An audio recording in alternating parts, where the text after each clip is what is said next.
Olá, seja bem-vindo ao Biografia. Hoje falaremos sobre Francisco de Assis e o nosso convidado é João Rabelo, diretor da Federação Espírita Brasileira. João Rabelo, obrigado pela sua presença e eu pergunto, quem foi Francisco de Assis? Pessoalmente, eu digo que Francisco de Assis foi a maior figura da cristandade. Há quem afirme que Maria Madalena teria sido maior, porque a mulher pecadora que rompeu com os liames do equívoco e se uniu a Jesus plenamente. Outros afirmam que foi Paulo de Tarso pela sua ousadia, coragem e grandeza de sair pelo mundo pregando o Evangelho. E certamente, sem Paulo, nós teríamos hoje um cristianismo um pouco diferente, porque ele que foi o grande empreendedor da mensagem. Mas houve alguém que foi a sustentação, que foi o apoio, que foi o companheiro, que foi o amigo, que foi João Evangelista. Então, o Francisco de Assis, que é a reencarnação de João Evangelista, na sua característica de Francisco, é a mesma personalidade de João, nos hábitos, na maneira de ser, na ternura e até na beleza física. Nós vemos a figura de Francisco um tanto acabadinho, às vezes apresenta assim, mas uma criatura da alma tão nobre que ilumina até nas fotos que ele apresenta. Logo, podíamos dizer que Francisco foi a maior expressão do cristianismo depois do Cristo, naquilo que significou o ato de apoio ao amigo, ao companheiro, à mãe que foi Maria Santíssima e aos companheiros de tarefa. Foi o último, Francisco de Assis, quando João foi o último dos apóstolos que desencarnou. E foi o único que não foi sacrificado, porque todos foram assassinados, menos ele e Francisco.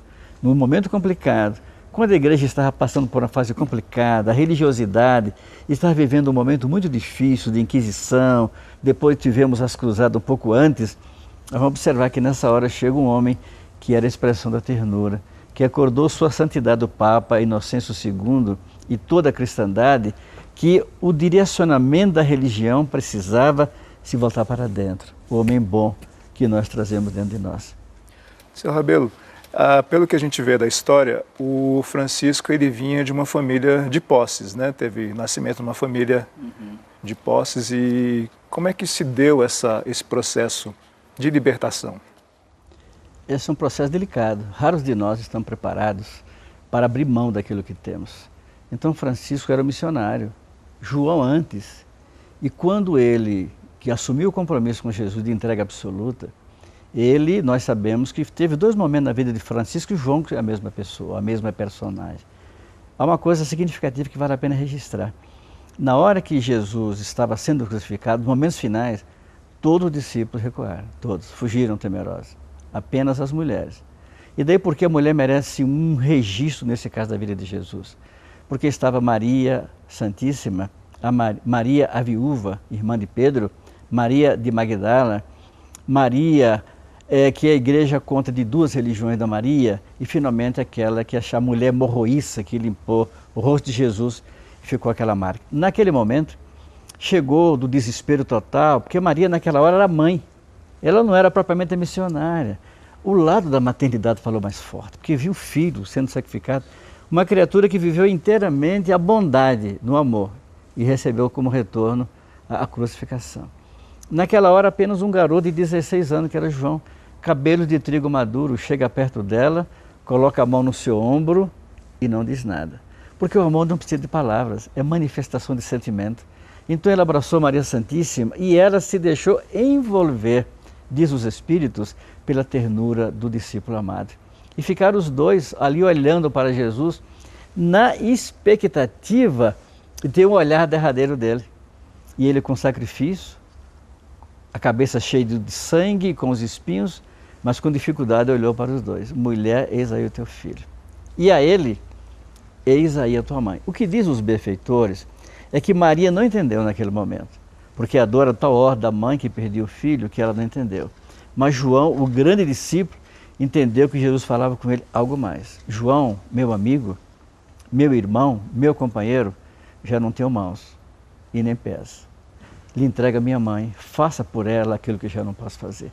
Imagina o compromisso desse Espírito e a confiança de Jesus nele para receber essa incumbência.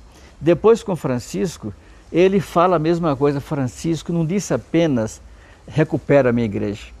Ele diz, Francisco, os homens me colocaram nos estandartes de guerra.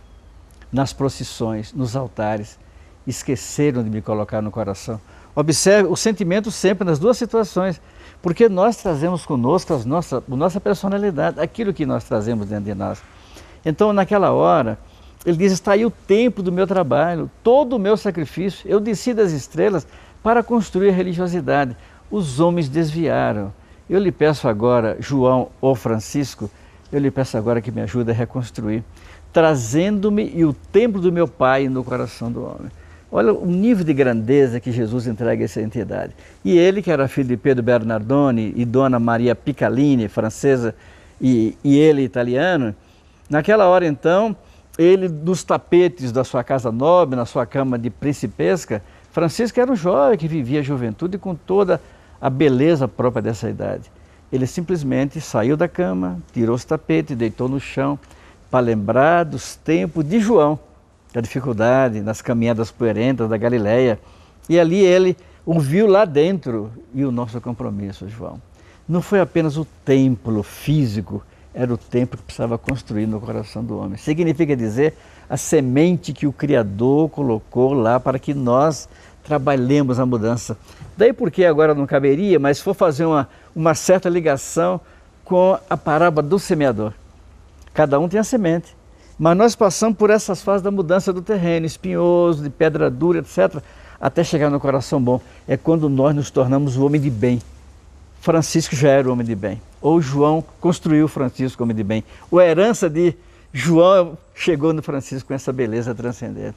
Nessa hora, o compromisso, a lembrança do mestre, aquilo que ele guardou dentro dele, que o chamado o despertou, então ele abriu mão de tudo, da riqueza de Pedro Bernardoni, filho único, era um dos homens mais ricos daquela região, vendedor de joias, de sedas nobres, abriu mão daquilo tudo e, meu pai, eu já não quero mais ser seu herdeiro.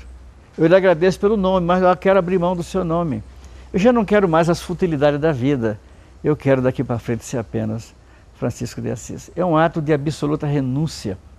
Abrir mão de tudo, da herança, a que nós menos nos apegamos, aos bens materiais que a sociedade nos organiza, nos prepara para isso, para dizer eu quero agora alguma coisa diferente. E descobriu que a melhor maneira de representar isso era se doando por inteiro a Jesus, trabalhando em benefício da religiosidade e da construção da bondade dentro da criatura humana. Então você vê como é que é lindo examinar esse aspecto de Francisco, que abre mão de tudo para examinar e experimentar e viver uma nova experiência, uma nova vida, um novo homem, numa tarefa de renovação da religiosidade de então. A religiosidade de então, aqui no Ocidente, era a Igreja Católica, com toda a sua glória. A Igreja, por ali, passaram homens e mulheres nobilíssimos, mas estava vivendo uma fase muito difícil. E Francisco veio exatamente com essa missão. Para isso, ele precisava renunciar a tudo isso, a riqueza, a herança, o poder da família, o dinheiro do seu pai, e simplesmente ser o modelo. Curioso isso, né? Ele era um pregador que não era desses pregadores extraordinários, mas a palavra tinha uma tal imantação de amor que tocava até os animais. Até aproveitando esse gancho dos animais, ele é representado hoje como o padroeiro do ecológico, né? Foi em 1979 que o Papa João Paulo o consagrou, né, como padroeiro ecológico. E como é que era essa relação dele com a natureza? Que uma figura que se vê comum dele é conversando com os pássaros, né? Exatamente. Que segundo títulos são Pregação aos Pássaros, algumas delas. É o que diz os Espíritos, que ele começou lá, mais uma vez como João. Quando César, o imperador romano, mandou prender João, depois de ter matado todos os discípulos de Jesus, 12, sobrou João apenas. E João estava em Roma, reuniu o colégio apostólico resistente, não eram os primeiros, para poder programar em Roma, ali estava uma parte importante da cristandade, ele reuniu um grupo dos seguidores mais próximos para programar os dias futuros.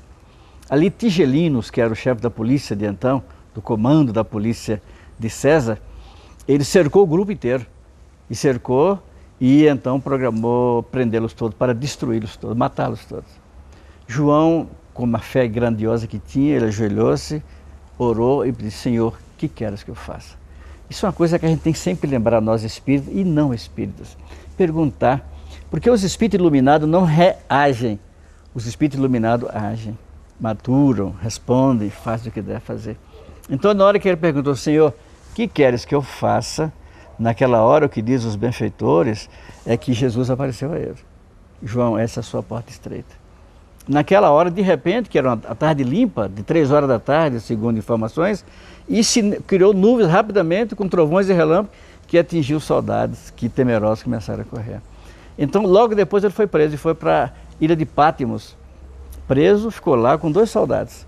E por não ter ninguém com quem falar, João me exercitou a conversar com os pássaros, com os peixes, com os pequenos animais. É uma ilha vulcânica, modesta, pobre, que não é lembrada, não tem muito recurso ali para poder... E ele conversava com os animais. Aprendeu aí, descobriu ele, que tudo que existe na natureza é obra do Criador. Se é obra do Criador, dela reflete o sentimento do amor. E trouxe então desse diálogo com os peixes, desse diálogo com os pássaros, ele trouxe na reencarnação seguindo, como Francisco, essa doação plena à natureza e à vida. Daí porque Irmão Sol, Irmão Lua, a música linda que conhecemos, em que ele canta a vida, a chuva, o sol, a lua, nessa expressão de que tudo que existe é obra de Deus e que Jesus foi expoente primeiro e maior dessa mensagem. E ele, o lobo de Gúbio, que feroz, as pessoas tinham medo, e ele chegou, meu irmão lobo, por que você persegue os nossos irmãos? Isso é apenas uma parte da história, mas Francisco foi expressando o sentimento com os leprosos, com os doentes, com o Papa. Você imagina que o Papa, quando a gente estuda a vida do Papa, Inocêncio II, Francisco, ele chegou lá, não recusou recebê-lo, não foi recebido pelo Papa, e voltou depois de 30 dias dormindo no chão na Praça de São Pedro, em Roma. Quando ele estava viajando de volta para Assis, que ele foi pedir autorização para pregar, na época tinha que ser assim. O Papa teve um sonho, é o que diz a história, e apareceu em sonho o Papa João de São Pedro, ou João de São Paulo, que tinha sido Papa há 189 anos atrás, e disse, Inocêncio, receba Francisco, é Jesus quem o quer. E o Papa acordou assustado, mandou chamar Francisco de volta. Inclusive, a cena que se tem sobre isso é que ele estava pensando na reconstrução, né, da Basílica, né, e aí justamente viu Francisco segurando nos ombros, né, que foi que ele teve a percepção. Exatamente. E interpretou como sendo aquele grupo, né, merecedor de fundar a sua ordem, né, de ser aprovado a ordem. Sr. João Rabelo, vamos fazer então um pequeno intervalo. Voltamos já com o assunto Francisco de Assis, aqui no Biografia.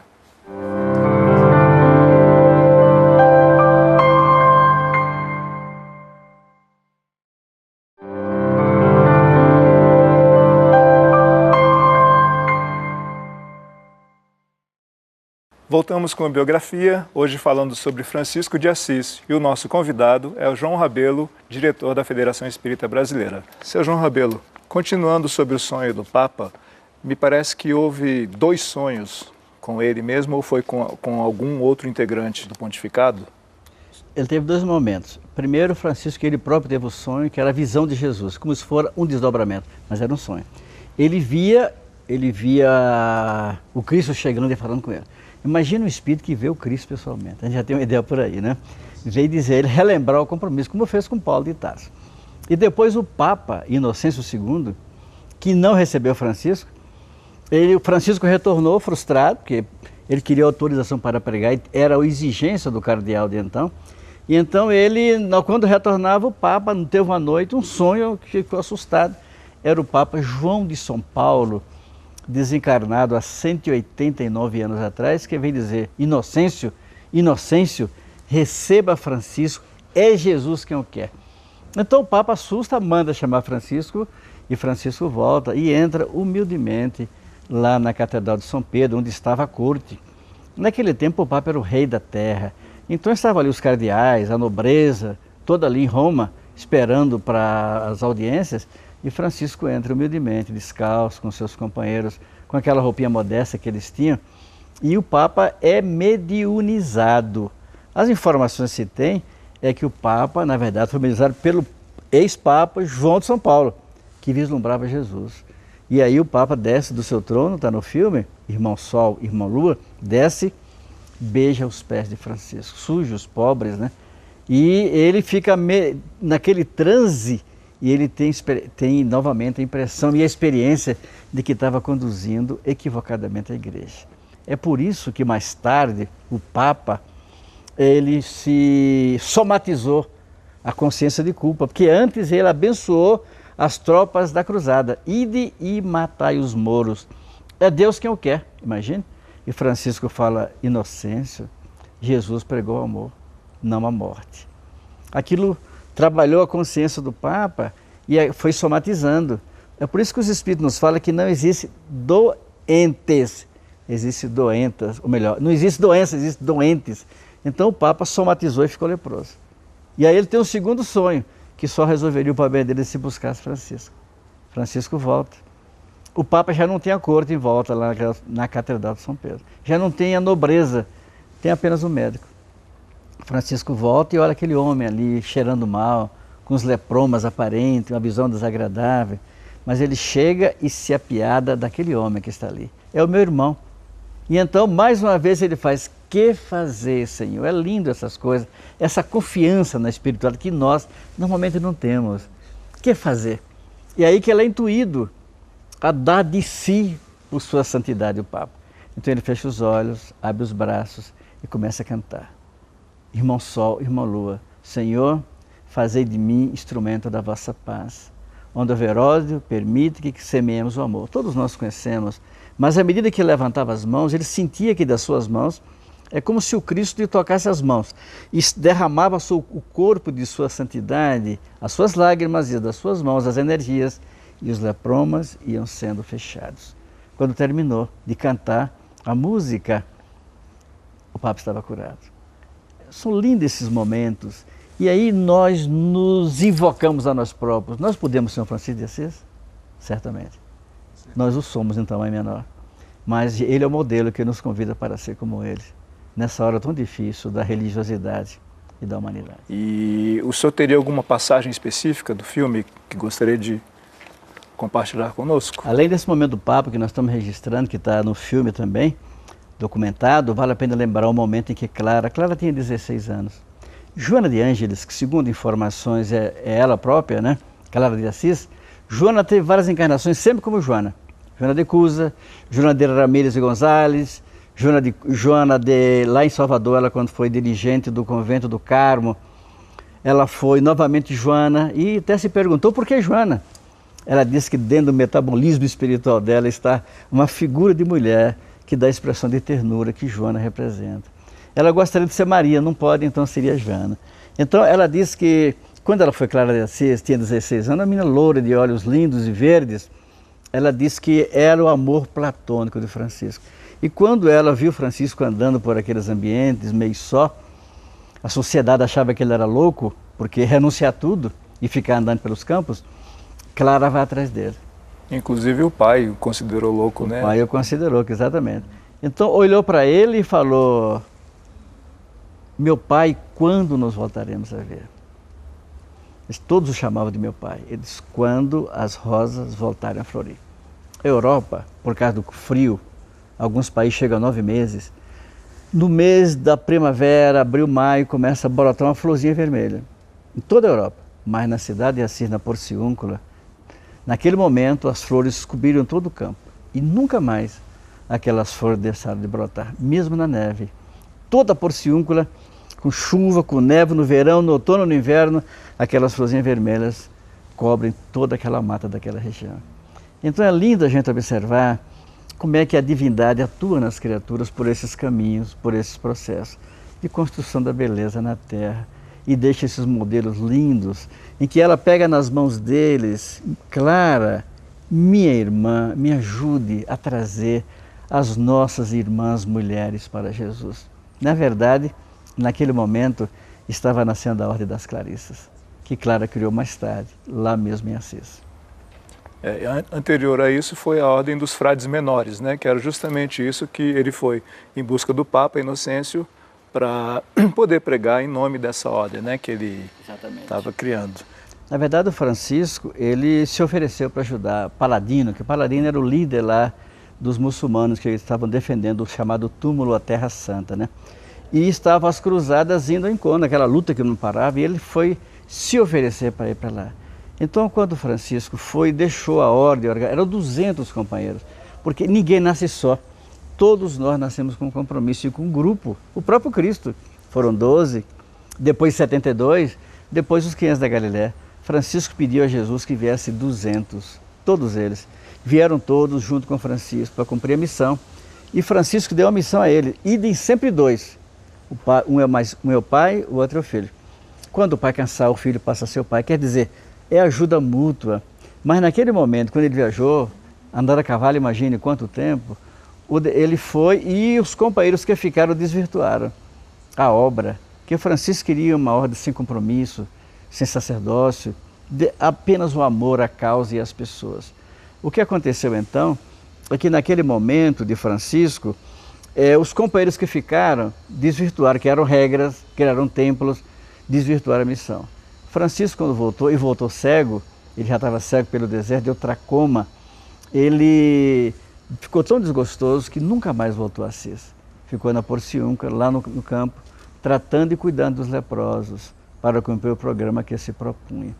E foi tratado por um médico, naquele tempo, a medicina não tinha tratamento e recurso para o tracoma. E o recurso era ferro em brasa, imagine. Então, quando lemos a biografia de Frei Leão, ele diz que a dor foi tanta nele, Frei Leão, que ele desmaiou. Então Francisco olhou para aquele ferro em brasa, colocou o ferro em brasa nos olhos, chegou Francisco.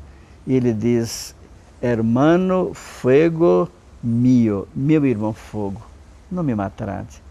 Colocou aquele ferro em brasa que queimou até as orelhas. E ele continuou tranquilo. Então essas almas nobres, iluminadas, são assim. E Francisco ficou desgostoso quando chegou e viu uma organização religiosa que ele não queria. Entendia que a religião era como Jesus, conversando com as pessoas, no meio do povo, ajudando os pobres, sobretudo os leprosos, que era a classe mais desventurada daqueles dias, né? E ele então volta e diz, já não quero mais a ordem. E foi para a Porciúncula, lá com os leprosos, morando com eles até desencarnar. Ele próprio ficou leproso também, porque naquele tempo a medicina não tem recurso para lepra, daí porque essa imagem bíblica da lepra, ele ficou leproso, desencarnou leproso e voltou para a espiritualidade. Segundo os espíritos, Francisco está voltando nesses dias. Seu Rabelo, voltamos já com o assunto Francisco de Assis, aqui no Biografia.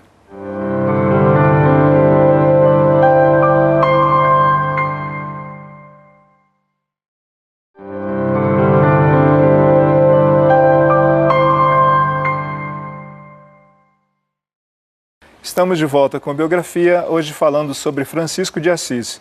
E o nosso convidado é João Rabelo, diretor da Federação Espírita Brasileira.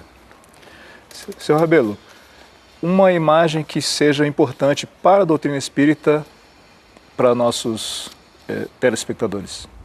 Francisco de Assis foi a figura mais próxima de Jesus, no exemplo, no modelo, na ação, na absoluta dedicação ao Cristo de Deus. Como João e depois com Francisco. Nesses dias, as informações que nós temos é que Francisco representa e é a sua ação, o trabalho da bondade na Terra, em todos os níveis. O mundo que está vindo aí, ou o século que está vindo aí, é o século de Francisco. Nós somos todos um pouco franciscanos. Todos nós que desejamos seguir Jesus efetivamente, e a doutrina nos conduz a isso, nós somos no fundo um pouco franciscanos. Esse século que está vindo é o século da mulher. É o século feminino, é o século da bondade, é o século da ternura, porque o mundo já não precisa de guerreiros, o mundo precisa de um colo de mãe, o mundo precisa de uma mulher, e as mulheres estão ascendendo no mundo inteiro. É uma fase nova da humanidade. Francisco representa a ternura. É o período da fusão dos valores mulher e homem. Essas almas nobres que exercitaram a vida pela bondade têm um pouco de maternidade na sua maneira de ser. Então, as informações que se tem é que Francisco representa hoje a evangelização planetária. Há um poema de Joana de Ângeles, por Divaldo Franco, que diz mais ou menos assim, volte, Pai Francisco, volte para a sua Porciúncula querida, aí a Porciúncula é a terra, para nos ensinar a amar a Jesus, como você tão bem o fez. Eu perguntei a Divaldo, como é que a gente está entendendo isso, Divaldo? A Joana está fazendo um apelo para ele vir? É porque ele está vindo. Francisco está reencarnando, porque o trabalho que ele iniciou da evangelização do planeta terra para o Cristo, esse trabalho continua. Ele mandou outros mensageiros. Há informações de que o Papa Francesco teria sido um dos franciscanos 200 primeiros. E daí porque está dando essa guinada na igreja, para voltar lá aos princípios, naquilo que foi Jesus. Olha o discurso dele. Então, se observarmos, a Terra está sob algo como uma intervenção espiritual nas religiões e no Espiritismo, nos acordando para intensificarmos o trabalho da solidariedade. Se Francisco está voltando e vai reencarnar, eu perguntei por curiosidade, vai ser no Brasil? Nós somos patriotas mesmo. Diz não, Francisco reencarna na Europa, porque a Europa hoje é o continente mais ateu do planeta. Então ele volta com os 200, os mesmos 200 que reencarnaram com ele, como Francisco, reencarna agora novamente para dar esse espírito de franciscanismo, significa dizer de absoluta fidelidade e dedicação a Jesus. Então, se Francisco está reencarnando, nós perguntamos a Divaldo, e aí, Joana? Joana vai reencarnar brevemente no Brasil, porque ela tem um compromisso com o projeto Brasil, Coração do Mundo, Pátria do Evangelho. Então significa dizer que o mundo vai estar se aproximando. As fronteiras que separam as criaturas vão se diluindo com o tempo, porque o sentimento de Francisco, ou o sentimento de Jesus, ou o sentimento de João Evangelista, orientado pelo Mestre, vai disseminando para fazer um só rebanho, um só pastor. Então, é de se esperar que nós venhamos a ver uma Europa mais evangelizada, mais fraterna, mais humana, e alguns passos observáveis. Criar, por exemplo, na Europa, moeda única, abrir mão de história. A moeda grega tinha, desde antes de Jesus, era a mesma, e abriu mão. Está construindo o rebanho lentamente. E eu quero crer que as religiões todas, pelo que a gente tem visto pelos Espíritos, estão conduzindo esse processo. A esse país, chamado Brasil, que tem a incumbência de exercer aquele sonho lá do povo francês, de Rousseau mais propriamente, liberdade, igualdade, fraternidade. O que os Espíritos dizem é que o exercício da igualdade avançou para a Rússia, emigrou para lá. Todo mundo igual, a roupa igual, de Mao Tse-tung, de Stalin, mas não conseguiram materializar. A liberdade, os americanos fizeram até uma estátua, mas só para eles. Mas a fraternidade, segundo os Espíritos, está reservada a esse país chamado Brasil. Daí porque nós somos certamente o povo mais diferente da Terra, com todos os nossos problemas, o espírito de tolerância, o espírito de bondade, o espírito de abnegação, isso é próprio do nosso povo. A gente mais simples da roça ele recebe bem, porque esse desarmamento interior foi produzido na criatura humana, sob a luz de Jesus, naquilo que Humberto de Campos registra no livro Brasil, Coração do Mundo, as 3 raças tristes, os portugueses degredados, sofridos, os nossos irmãos africanos que vieram forçados, e os nossos irmãos índios que estavam aqui inocentemente nas florestas brasileiras. Daí nasce essa raça diferente chamada de brasileiros, que segundo Caim era morenidade, que não era branco, nem preto, nem amarelo, é uma coisa nova, né? Que é alguma coisa como o ouro velho que está nascendo, mas sobretudo o ouro velho que está dentro do homem, que vai brilhando lentamente pela sugestão de Francisco na construção da misericórdia e da bondade na terra. Então, se nós ajudarmos a cumprir o nosso papel, é bom que a gente lembre aos brasileiros e aos espíritas em especial, o projeto Brasil, Coração do Mundo não é uma determinação de Jesus, é uma proposta, é um projeto. Se nós não cumprimos, ele pode migrar. Eu me recordo que no congresso que houve aqui em Brasília, em 1988, o presidente da Federação Espírita Francesa, em lágrimas, fez um apelo ao Brasil. Não permitam que a mensagem que veio para a França, que emigrou para o Brasil, tenha que migrar para outras partes do mundo. Então, os brasileiros temos um compromisso muito grave com Francisco, com Jesus, de ajudar a Terra a ser mais fraterna, mais irmã, mais amiga, mais cristã. Daí porque a gente está falando que o momento é franciscano. Não é franciscano superior, é o franciscano da unidade, não é ser superior. Daí os espíritos não querem e jamais devem pensar que são melhores, não somos, mas saber que precisamos ser irmão de outros e ajudar. E olhar o nosso irmão da religião, que às vezes não concordamos, mas ele tem o direito de ser o que quer, do modo que ele quer, mas nós temos que exemplificar. Então está nascendo alguma coisa nova nesse país brasileiro. Se você observar a mediunidade que está no mundo inteiro, ela prosperou aqui. E como é que ela prosperou? ela veio pela cultura dos nossos irmãos africanos, com os orixás, com a cultura deles. A mediunidade eles é que popularizaram. E depois a doutrina nos ajudou a evangelizá-la, exatamente, para que ela pudesse chegar em todas as criaturas. Se examinarmos bem, já não tem uns fenômenos espetaculares das materializações e cada vez menos das curas, porque agora a cura é do espírito, é da criatura que está lá dentro. É iluminar a semente, aí voltamos novamente à parábola do semeador. É a terra boa que está nascendo, o nome de bem, que nós esperamos ajudar a construir dentro de nós e dentro dos nossos irmãos nas terras brasileiras. E esse retorno de Francisco e de Joana, com certeza, podem acelerar nossa fase de transição. Certamente. De regeneração. De regeneração. Se você ler o livro Transição Planetária, que foi do Manuel Filomeno de Miranda, que foi presidente da União Espírita Baiana, e depois do livro seguinte, o trabalho de desobsessão foi feito na Mansão do Caminho. Quem conhece a Mansão vê exatamente que ali está na Mansão do Caminho. Por quê? Porque ali está a Joana, um sentimento de amor. Porque ali tem um médium que é a maior referência brasileira do espiritismo hoje, que é Divaldo Franco. É porque a ambiência da misericórdia que ali se exerce cria as condições para que os benfeitores trabalhem. E que está ali, é que Francisco de Assis, com Clara, veio para coordenar esse trabalho de preparação da Terra para as mudanças grandiosas da regeneração. Porque diz o Divaldo Franco que agora as desobsessões já não são aqueles espíritos que brigam, que ficam de olho na gente, está preocupado, está com ciúme. Agora são os grandes magos, daí porque é difícil. São aqueles espíritos que vieram nem de capela, antes vieram de Sírios. E desde aquele tempo persegue a bondade representada por Jesus. Se dizem anticristo, mas na verdade são nossos irmãos, são criaturas doentes.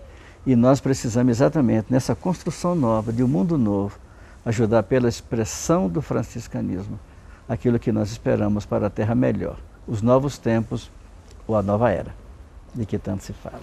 Então, a gente pode entender que o trabalho de evangelização dos evangelizadores nas casas espíritas de todo o mundo é justamente preparar essa nova geração que está aí para a chegada de Francisco e Joana. Francisco e Joana. Imagine uma menina, quando eu faço as minhas palestras que toco nesse tema, olho para uma menina de 16 anos, de 14, de 20, de 22, e tenho perguntado, você está preparada para ser mãe de Paulo? De Kardec? De Bezerra de Menezes? Porque o codificador disse lá em Paris que agora a invasão organizada, ou a nova invasão organizada, estão reencarnando todos esses espíritos, ele próprio, Kardec.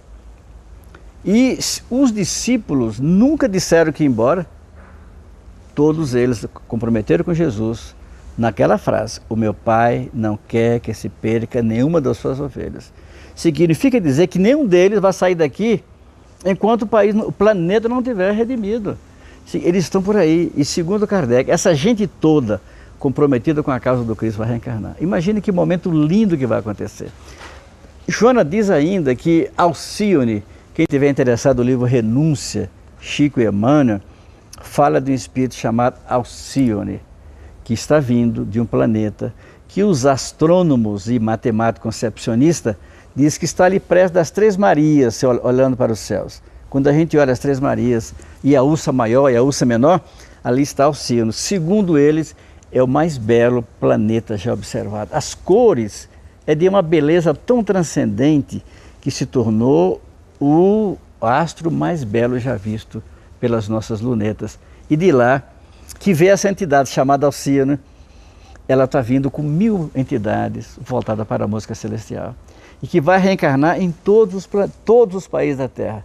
Porque o papel da música, nesses dias, é a música. Francisco era um cantor de Deus, vivia cantando, entendia ele que era beleza. Então a música tem um papel, nesses dias, exatamente de oxigenar o psiquismo do planeta, renovar pela música, a música transcendental. Daí podemos dizer que nós vamos observar a música dos céus, não está muito longe.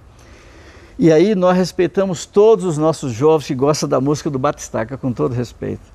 Mas a música transcendente, ainda que não queiramos, ela está chegando, avançando, lentamente. E sugerimos que os médios, sobretudo os médios, e que os nossos jovens evangelizadores inspirem no Francisco, encha a sua casa de boa música, para criando essa ligação estreita com os benfeitores, que estão limpando o psiquismo do planeta, a doença da mentalidade doentia, do equívoco, para que venha a semeadura, a preparação do terreno interior. já não será o terreno, voltando à parábola, já não será de espinheiros nem de terra bruta, mas é a construção da terra boa ou do homem de bem, que vai frutificar na construção dos novos tempos, que nós estamos tendo o privilégio dele participar como colaborador de Jesus. Então, nessa linha de pensamento, também nós que somos trabalhadores da arte espírita ou artistas espíritas, especialmente na música, teremos mais responsabilidade ainda com os nossos jovens, com os nossos formandos grupos artísticos, né? Exatamente. A música e a arte, de um modo geral, ela tem um papel significativo, importantíssimo nessa fase. Ivone Pereira, nos seus livros, ela relata recordações da mediunidade. Um dos seus mentores, que foi um músico famosíssimo, no tempo dos grandes mestres, ele dizendo que a arte, naquele tempo, ele dizia, eu quero reencarnar no Brasil, como médium e músico, porque naquele tempo eu cantava para a corte, pegava o meu piano e falava para o rei e lá os seus convidados, 60 pessoas, 50 pessoas. Agora com a televisão, com a internet, eu quero trazer a música dos céus para alguns bilhões de pessoas. Daí porque eu quero reencarnar no Brasil como médico da luz, médico da estrela, médico da música, músico das letras, do poema e da beleza. Então nós estamos sendo convidados para mudar isso. O mundo que está velho aí, cansado, aspirando beleza. E ainda que nós não nos imaginemos, nós somos instrumentos convidados para essa fase de beleza transcendente que Jesus diretamente nos convida. Está chegando o momento da luz. E que a misericórdia divina nos permite, ainda que imperfeitos, sermos ferramentas para tantas coisas boas, né? Certamente Jesus nos permitirá isso. Seu Rabelo, muito obrigado pela sua prazer presença muito na grande. biografia. Foi muito bom conhecer mais sobre Francisco de Assis. Você aí do outro lado, muito obrigado pela sua presença e aguarde o nosso próximo Biografia.